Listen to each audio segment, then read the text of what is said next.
لڑائی جھگڑا یقیناً ایک ناپسندیدہ عمل ہے، لیکن جوائنٹ فیملی سسٹم میں رہتے ہوئے کئی بار لڑائی جھگڑا کا سامنا کرنا پڑ سکتا ہے۔ لڑائی میں زور زور سے بولنا، چیخنا، چلانا، دوسروں کو برا بھلا کہنا، دروازہ پٹک کر بند کرنا، یہ سب ہوتا ہے۔ لڑائی کے وقت کیا کرنا ہے یہ بھی کسی کو نہیں پتا، اور لڑائی کے بعد کیا کرنا ہے یہ بھی کوئی نہیں جانتا۔ السلام علیکم ویورز، کیسے ہیں آپ؟ آئی ہوپ کہ آپ ٹھیک ہوں گے۔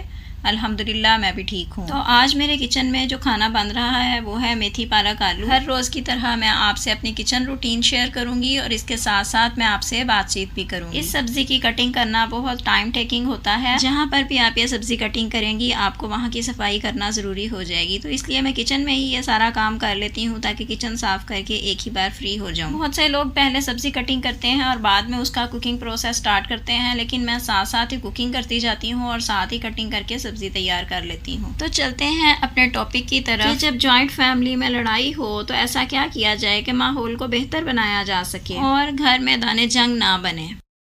لڑائی میں اکثر ہوتا یہ ہے کہ جب لڑائی سٹارٹ ہوتی ہے تو فوری رد عمل دے دیا جاتا ہے، جس کی وجہ سے گھر کا ماحول اور زیادہ خراب ہو جاتا ہے اور بات بہت زیادہ بڑھ جاتی ہے۔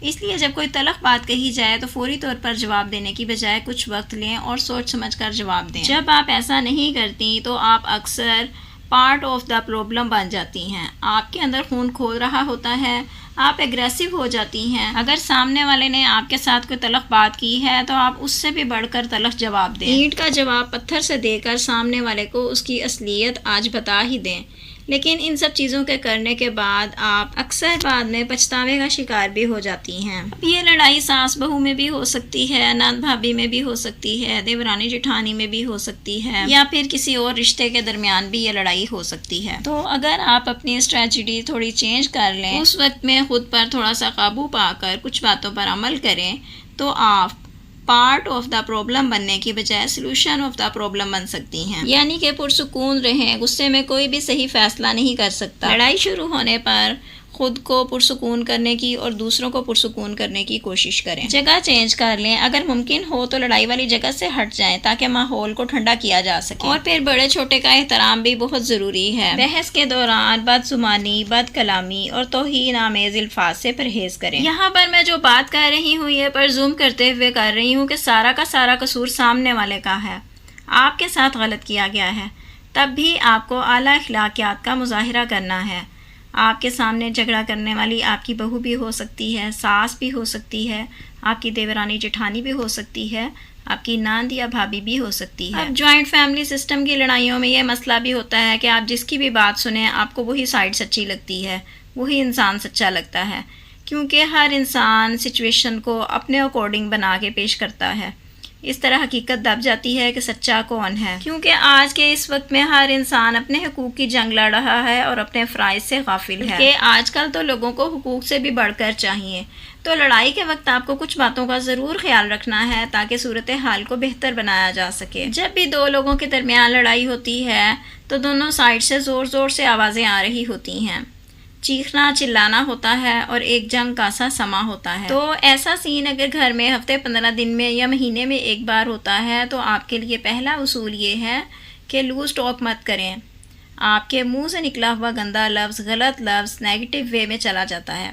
اگر آپ اپنے الفاظ کو کنٹرول کر لیں اور کوئی ایسا لفظ نہ بولیں جو نکلے ہوئے تیر کی طرح واپس نہ آ سکے تو آپ کی پوزیشن کبھی خراب نہیں ہوگی۔ لیکن اگر آپ کسی بھی وقت میں کوئی بھی غلط لفظ منہ سے نکال چکی ہیں، جیسے آپ سامنے والی کو کوئی بھی غلط لفظ بول دیتی ہیں، تو اب وہ لفظ پتھر پر لکھے ہوئے ایک لفظ کی طرح سے ہوگا۔ اب اگر آپ کروڑ دفعہ بھی اپنے رویے سے اپنے آپ کو اچھا ثابت کرنے کی کوشش کر لیں، لیکن اس ایک لفظ کو جو آپ نے غصے میں بولا تھا وہ لفظ آپ اس انسان کے دماغ سے کبھی بھی ڈیلیٹ نہیں کر سکتی۔ تو یہ بالکل اسی طرح ہے کہ آپ نے اپنے اور اس کے رشتے کے چہرے پر تیزاب ڈال کر اس کا چہرہ خراب کر دیا ہے۔ اب وہ رشتہ بدنما اور بد شکل نظر آتا ہے، بالکل بھی اچھا نہیں لگتا۔ یعنی آپ اپنے الفاظ سے، اپنے رویے سے اپنے رشتے کی خوبصورتی کو ختم کر دیتی ہیں۔ آپ نے بات کے دوران اپنے الفاظ کو کنٹرول میں رکھنا ہے، الفاظ کا چناؤ کرتے وقت دھیان رکھنا ہے تاکہ آپ کی طرف سے کسی کے دل و دماغ پر کوئی غلط الفاظ نقش نہ ہو جائیں، کیونکہ زبان سے نکلے ہوئے الفاظ لوٹائے نہیں جا سکتے۔ جوائنٹ فیملی سسٹم میں لڑائی کے وقت دوسرا اصول ہے آواز کو بلند نہیں ہونے دینا۔ آپ کے سامنے رشتہ کوئی بھی ہو، آپ کی آواز کرخت نہیں ہونی چاہیے، لہجہ دھیما ہونا چاہیے۔ ہر جوائنٹ فیملی مختلف ہوتی ہے، اس کے لیے کوئی ایک حل سب کے لیے کارگر نہیں ہو سکتا۔ صبر اور سمجھوتا جوائنٹ فیملی میں ہم آہنگی برقرار رکھنے کے لیے بہت ضروری ہے۔ اگر آپ کے اندر صبر ہوگا تو آپ اپنے لہجے پر قابو پا سکیں گے، اپنی آواز دھیمی رکھ سکیں گی۔ ایک بات کرخت لہجے میں کی جاتی ہے اور وہی بات آپ دھیمے لہجے میں کرتے ہیں تو وہ بات بری نہیں لگتی۔ جیسے آپ جس سے غصہ ہیں آپ اسے بہت آرام سے دھیمے لہجے میں کہیں، بہتر ہوگا مہربانی کر کے اسی وقت آپ میرے روم سے باہر چلی جائیے، یہی آپ کے لیے بہتر ہے۔ یہ بہت خطرناک بات ہے جو آپ نے دھیمے لہجے میں کر دی ہے۔ آواز پست اور ٹون لو تھی۔ لہجے کا اور بات چیت کا انسان پر بہت اثر ہوتا ہے۔ آپ نے دیکھا ہوگا کہ آپ کرخت لہجے میں ایک چھوٹے بچے سے بھی بات کر دیں تو دوبارہ وہ بھی آپ کے پاس نہیں آتا، اور وہی بات آپ بہت آرام سے پیار سے بچے کو نرم لہجے میں سمجھا دیں تو وہ سمجھ بھی جائے گا اور پھر دوبارہ سے آپ کے پاس آئے گا بھی۔ اس بات کے مقابلے میں آپ سخت لہجے میں یہ کہیں کہ میں تمہاری شکل نہیں دیکھنا چاہتی، نکل جاؤ میرے کمرے سے۔ ایکچولی بات یہی ہے جو آپ نے پہلے کی، لیکن آپ کا یہ والا لہجہ اور آواز ریکارڈ ہو جائے گی سامنے والے کے مائنڈ میں کہ کس طرح سے انسلٹ کر کے مجھے اپنے کمرے سے نکالا گیا تھا۔ تو خدارا دوسروں کو انسلٹ نہ کریں تاکہ آپ کے رشتوں میں کچھ نہ کچھ تو باقی رہ سکے۔ آپ کا برا لہجہ اور کرخت آواز سامنے والے کو ہمیشہ یاد رہے گی۔ اب جب آپ کی دوبارہ کبھی فیوچر میں لڑائی ہوگی تو اس بات کو یاد رکھا جائے گا کہ آپ نے مجھے گھٹیا کہا تھا، آپ نے مجھے اپنے گھر سے یا روم سے چلے جانے کو کہا تھا۔ تو پہلا رول یہ تھا کہ آپ کو لوز ٹاک نہیں کرنی، دوسرا رول یہ تھا کہ آپ کو اپنی آواز بلند نہیں ہونے دینی، لہجہ دھیما رکھنا ہے۔ اس لیے اللہ نہ کرے کہ آپ کے گھر میں کوئی کانفلکٹ ہو تو پلیز اپنے الفاظ کا چناؤ دھیان سے کریں اور لہجے کو دھیما رکھیں۔ Keep a low tone. تیسری اہم بات یہ ہے کہ آپ نے جو بھی لڑائی جھگڑا فساد ابھی آپ کے بیچ ہوا ہے اسی کو ڈسکس کریں، اسی کی بات کرنی ہے، ماضی کو بیچ میں گھسیٹ کر نہیں لانا کہ آپ ماضی کے قصے دہرانا شروع ہو جائیں کہ تم نے پچھلے مہینے بھی ایسے ہی کیا تھا، تو جو کچھ پہلے یا پچھلے مہینے ہوا تھا اسے اسی ٹائم سارٹ آؤٹ کیوں نہیں کیا؟ اب تو وہ والی بات ہی نہیں چل رہی، اب تو اس کا کوئی چکر ہی نہیں ہے، تو اب ہونے والی موجود بات کو ڈسکس کرنا ہے، پریزنٹ انسیڈنٹس کو ڈسکس کریں۔ یہ نہ کہیں کہ تم تو ہر عید پر یہی کرتی ہو، تم تو ہر دعوت پر ایسا ہی رویہ رکھتی ہو، تو ماضی کو بیچ میں مت لائیں۔ ماضی لڑائی کے بیچ میں آتا ہی تب ہے جب آپ نے پچھلی دونوں باتوں کا خیال نہیں رکھا ہوتا۔ پہلے غلط الفاظ بولے جاتے ہیں، پھر لہجہ خراب ہوتا ہے، پھر ماضی درمیان میں آ جاتا ہے۔ چوتھا اہم اصول یہ ہے کہ جب بھی لڑائی ہو تو آپ نے اپنے غصے والے وقت خود کو کنٹرول میں رکھنا ہے۔ جو بھی کہنا ہے، جو بھی کرنا ہے وہ ایکچولی آپ نے ہیٹ آف دا مومنٹ کے بعد کرنا ہے، گرم توے پر نہیں بیٹھ جانا کہ غصے کے وقت آپ سب کچھ بول کے فارغ ہو جائیں اور رشتے اور معاملات اور زیادہ خراب کر دیں، کیونکہ غصے کے وقت ہمارے جسم میں جو بھی ہارمون پیدا ہوتے ہیں ان کا ٹائم پیریڈ 30 منٹ تک کا ہے۔ آپ نے بہت بار دیکھا ہوگا کہ چیختا، چلاتا، چنگھاڑتا انسان اگر آپ اسے 30 منٹ تک برداشت کر لیں تو 30 منٹ بعد وہی انسان بالکل نارمل ہوگا اور کہے گا کہ شاید میرے منہ سے کچھ غلط نکل گیا، مجھے پتہ ہی نہیں چلا میں نے کیا کیا بول دیا۔ ایکچولی ہوتا یہ ہے کہ وہ تمام ہارمونز، غصے والے ہارمونز میٹابولائز ہو چکے ہوتے ہیں اور غصہ جانے کے بعد آپ کے سامنے ایک الگ انسان ہوتا ہے۔ دعا ہے کہ آپ کے گھر میں کبھی کوئی ایسا تنازع ہو ہی نہ۔ اس لیے آپ کو ان 4 باتوں کا ضرور خیال رکھنا ہے۔ لوز ٹاک نہیں کرنی، لہجہ دھیما رکھنا ہے، چیخنا چلانا نہیں ہے، ماضی کو بیچ میں نہیں لانا اور غصے کی گرمی کے وقت کو خاموشی سے گزار لینا ہے۔ اس کے بعد 5واں اصول یہ ہے کہ آپ نے پہلے نہیں بولنا۔ کیوں؟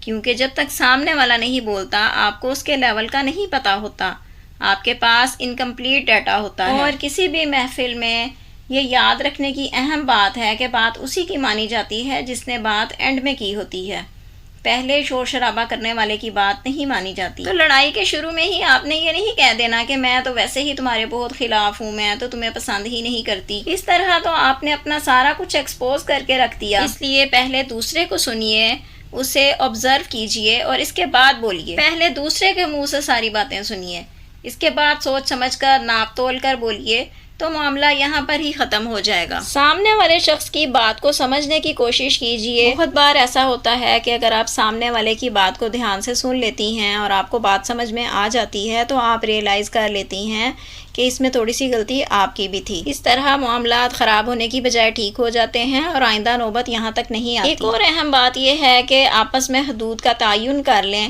اگر لڑائیاں بار بار ہوتی ہیں تو خاندان کے افراد کو مل کر کچھ حدود طے کر لینی چاہیے کہ کس طرح بات کی جائے گی اور کن چیزوں کو برداشت نہیں کیا جائے گا۔ سب سے امپورٹنٹ چیز ہے لہجہ۔ تو اگر آپ کے گھر میں فیملی ممبر کا کسی کا بھی لہجہ خراب ہے تو اس کو وارننگ دے دیں کہ مجھ سے دوبارہ اس لہجے میں بات مت کرنا ورنہ معاملات خراب ہو سکتے ہیں۔ ہر رشتے میں بات کرنے کے لیے لہجہ موسٹ امپورٹنٹ چیز ہے۔ اس کے بارے میں مزید ڈسکس کرنا چاہوں گی کہ ایک بات آرام سے کہی جائے تو اس میں مٹھاس آ جاتی ہے، اور اگر آپ اسے نفرت کے انداز میں کہتے ہیں، غصے کے انداز میں کہتے ہیں تو اس میں تلخی آ جاتی ہے۔ الفاظ وہی ہوتے ہیں مگر آپ کا رویہ، آپ کا لہجہ ان الفاظ کی تاثیر کو بدل کر رکھ دیتا ہے۔ ہمارے ایکسپریشنز ہماری گفتگو کا حصہ ہوتے ہیں۔ یہ ایکسپریشنز الفاظ سے زیادہ آپ کو تکلیف بھی دے سکتے ہیں یا پھر خوشی اور تسکین کا سبب بھی بن سکتے ہیں۔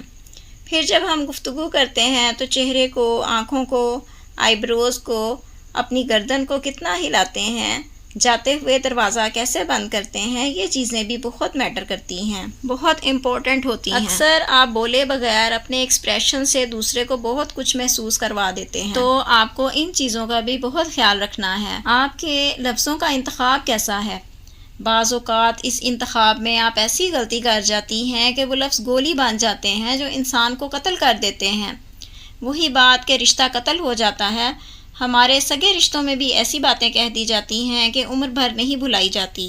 اس طرح یہ چیزیں ایک بہت بڑا مسئلہ کریٹ کر دیتی ہیں، اس لیے درگزر کرنا چاہیے۔ آخر میں ایک اور اہم بات کہ ہمیں ایک دوسرے کو سپیس دینی چاہیے۔ اگر آپ ساتھ رہنے پر مجبور ہیں تو ایک دوسرے کو سپیس دیں، آپس میں ایک ڈسٹینس مینٹین کریں۔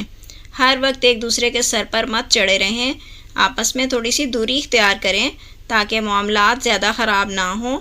جتنا زیادہ کسی سے آپ ملیں گے اتنی ہی زیادہ آپس میں تلخیاں بھی پیدا ہوں گی، باتیں بھی بری لگیں گی۔ دوسری بات یہ کہ جوائنٹ فیملی سسٹم میں زبردستی زندگی بھر مت چپکے رہیے۔ محبت کی دوریاں نفرت کی قربتوں سے زیادہ بہتر ہوتی ہیں۔ آپس میں معاملات خراب ہونے سے پہلے نفرتیں پیدا ہونے سے پہلے ایک دوسرے سے دوری اختیار کر لیجئے تاکہ زندگی بھر آپ کی محبتیں قائم رہیں اور آپ محبت سے ایک دوسرے سے ملتے رہیں، بجائے اس کے کہ ایک دوسرے کے ساتھ رہتے ہوئے ایک دوسرے کی شکل بھی دیکھنا پسند نہ کریں۔ دور رہیں، جب ملیں عزت اور محبت سے ملیں۔ ہمارے ہاں جوائنٹ فیملی سسٹم میں خرابی کی ایک بہت بڑی وجہ یہ بھی ہے کہ خواتین آپس میں ٹھیک رہتی ہیں، دوستیاں لگا کر رکھتی ہیں، اور جو بھائی ساتھ رہ رہے ہوتے ہیں ان کو لڑوا کر رکھتی ہیں، ان کی نفرتیں ایک دوسرے کے دلوں میں اچھی طرح سے بھر دیتی ہیں، جبکہ ہونا تو یہ چاہیے تھا کہ خونی رشتے، رحم کے رشتے ایک دوسرے کے ساتھ ہوتے، ایک دوسرے کی عزت کرتے اور ایک دوسرے سے پیار سے ملتے۔ لیکن بہت سے گھروں میں یہ مسئلہ بھی بہت کامن ہے